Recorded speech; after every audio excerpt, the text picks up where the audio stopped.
Hey everyone, so we're going to take a look at Bitcoin again today because we're at a massively pivotal moment in the market as volatility is decreasing and price ranges are contracting.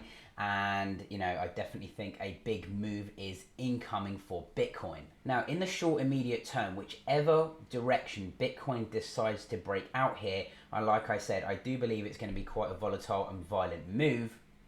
And last week we spoke about the moving average of the 50 and the 100 on the weekly time frame, and just drawing in this wedging pattern here as well, this sort of asymmetrical triangle, which is typically a continuation pattern of the trend, is also telling us the same thing. So, we've got multiple indicators here telling us that, price is contracting and we're expecting that big move.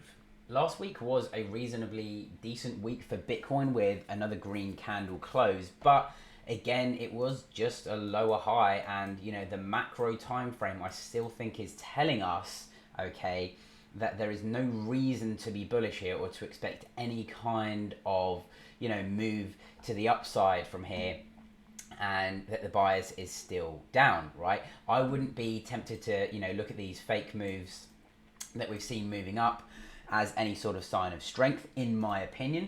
I still think that until proven otherwise, the bias is still going to be to the downside. I can make an argument that, this is some kind of ascending triangle where, these patterns are typically bullish. I think this looks a little bit more of an asymmetrical triangle, but this is again why trading patterns alone can be subjective in and of itself. And sometimes people see different triangle patterns, inverted head and shoulders, but really just look at the actual price action and that will tell you, what's going on here. But I can, I can see a world where we have higher highs that you can see here that we created in January and mid-February, and we've been creating higher highs ever since.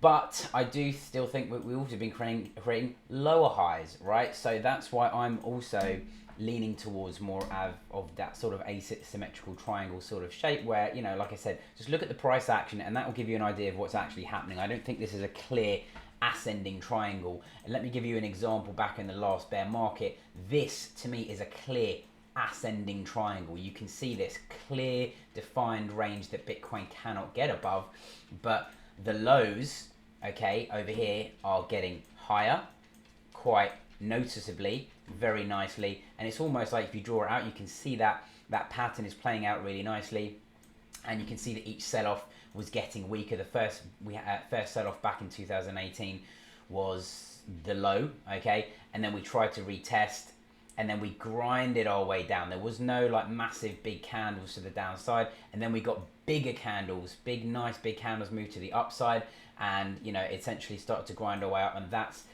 to me, looks more of a bullish pattern, okay, than what this one does over here. This to me looks like more continuation. So let's see how things play out. At the moment, the key moving averages are actually giving us some nice clues and depictions. So we've got the weekly, but also if we drop it down to the daily, right, you can see that again we're getting wedged even further between this 50 quicker moving average in the green and our 100 moving average, which we've got rejected from a couple of times in the last month or so, and we're seeing the same again. So yeah, and I look at moving averages as key areas of value for trend changes or trend continuations. I don't typically look at them as the be all and end alls, but they do give you an indication, especially the most important ones, of what is happening with the current trend. So make sure that you're using these to stay on the right side of the market. Interestingly enough as well, if we take a look at the daily RSI, okay, you can see that this trend line over here is also contracting in terms of the actual relative strength of the move. And I would not be surprised, okay, if we look down here at the RSI, that the break of this RSI pattern down here on the daily time frame will probably dictate the direction for which Bitcoin will go in next. Now obviously I have a bias to the downside because that's what the moving averages are telling me, and you have to use the information as and when it comes in, okay. But I don't think that it's implausible for us to break 46, which is the major resistance overhead that we need to break. If we break that, I think we can move to 53, and I reckon that, you know, this a break of this RSI wedging pattern to the upside would probably confirm this move and would give you that indication that we're moving higher. But we need to wait to see, you know, how this is going to play out. But equally, like I said, if this moves and breaks down, expect Bitcoin to dump, and I wouldn't be surprised, like I said, for 33k and 34.5k to be broken, because I still don't see these at the moment as a reason to be, you know, the ultimate lows, and I think we can definitely take these out and move lower. Now, if you want Bitcoin to hurry up and make a move on and make its decision pretty quickly, go ahead and like the video, okay? That will basically send a signal to Satoshi Nakamoto to get a move on and either dump or sell all his coins. But all jokes aside, like I said, likes help the channel massively, helps me grow and push out this content to the right people. So go ahead and drop me a like down below.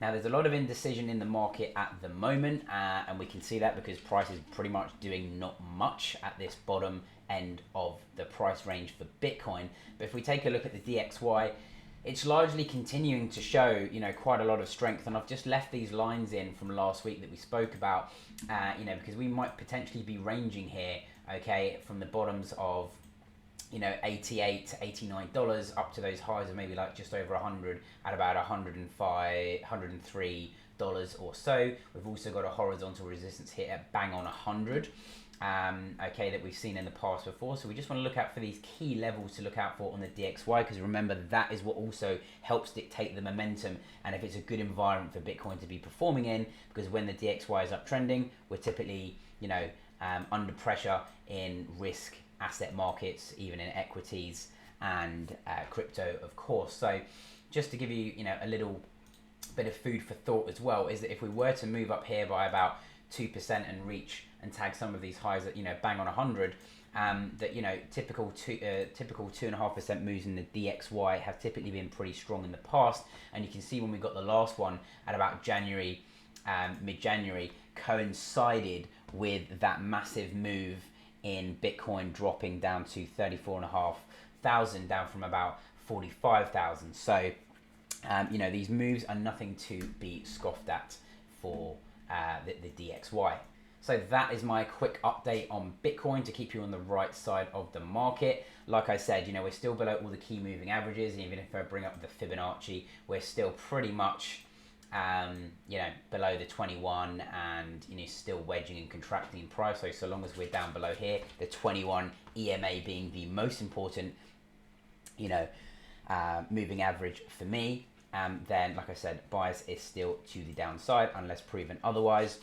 And like I said, be careful with your altcoin picks, and don't get, you know, don't be FOMOing too much into some of these pumps that you see on the day or on the week. If you see Cardano, Luna make a 10-15% move, you know, just be aware that, like I said, if there is pressure on Bitcoin, okay, the altcoins do tend to suffer more. You are going to get some more anomalies. You are going to get some anomalies, you know, within that pattern. Nothing is going to follow everything precisely to a T, but, you know, just be aware of that. And just I would also recommend keeping at least a small cash position on the side in the event that we get some sort of massive dump from this price, and if we do move lower, so that you can take advantage of it. You'd never want to be all in on one asset, because if that plan basically doesn't work out for you, then you're pretty much screwed and you have nowhere else to go. So yeah, but the last thing just to say is, you know, for us to actually start, you know, looking at any price targets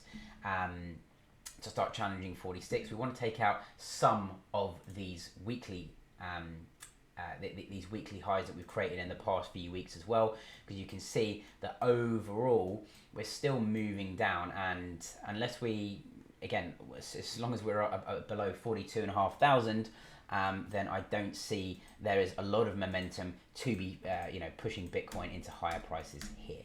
Hope you got some value from that. I am a small channel, so if you write me down some comments down below, I'll do my absolute best to get down to every single comment. Let me know if there's any coins that you want me to cover this week. I'll be coming out with a few more videos. Keep updated by subscribing, hitting the bell icon down below to stay up to date, and I'll catch you in the next video.